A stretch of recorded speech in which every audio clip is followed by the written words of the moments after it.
attention. Wear it in the very best. That is just beautiful. Tonight, That's we are lovely. celebrating the passing of Jim Bridges. Put it However, that's the end of a life, but we're also celebrating the life, a new life, of Steven and Shannon. They are officially engaged. And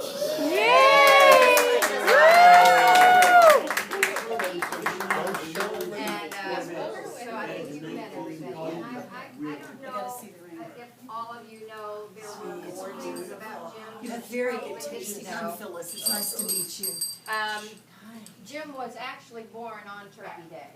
So, and he attended the University of Cincinnati, the Conservatory of Music. He also went to Northwestern and graduated from their radio, television, broadcasting school. He was an advertising copywriter for radio stations in North Carolina and Indiana.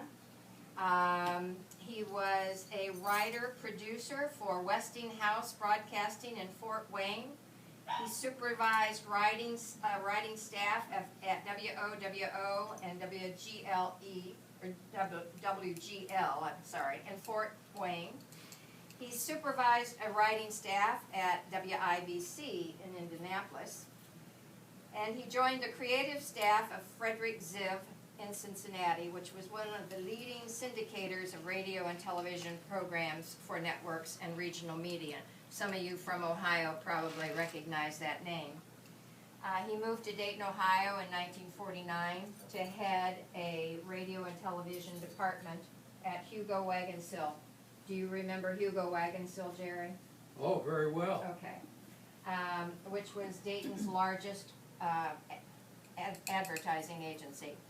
He opened his own office in 1951, his own advertising office in Cincinnati, and he also had an ad agency in Toledo.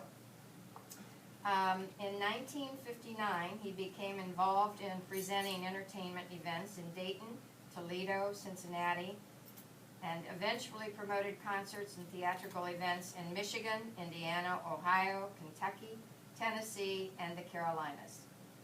And of course, he produced, as many of you know, regional tours for Red Skelton, Ferrani and Teicher, Liberace, The Letterman, Tony Bennett, and the list just goes on and on.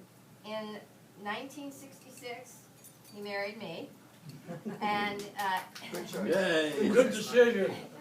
Good decision. It was my lucky day. And in the 60s, he, along with some partners, opened a steakhouse called Cattleman's in Kentucky. And also then, with a handshake, he was given the franchise of a little Italian restaurant called La Rosa's in Dayton. He had the whole county of Montgomery County. However, he never did that because he wanted to move to Florida, and so we sold the restaurant and moved down here.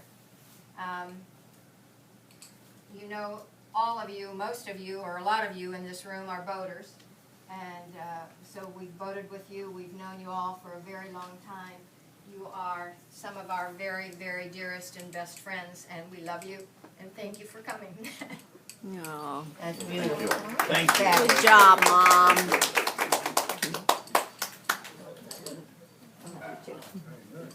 You did actually. Get through it. I did. Yeah, you did. You did. Yes.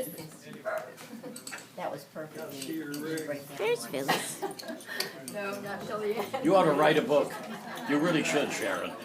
And we had a wonderful life, you know. Yeah, It but was- with the stories you know and can tell, don't let them vanish. Write them all down. Yeah. Please.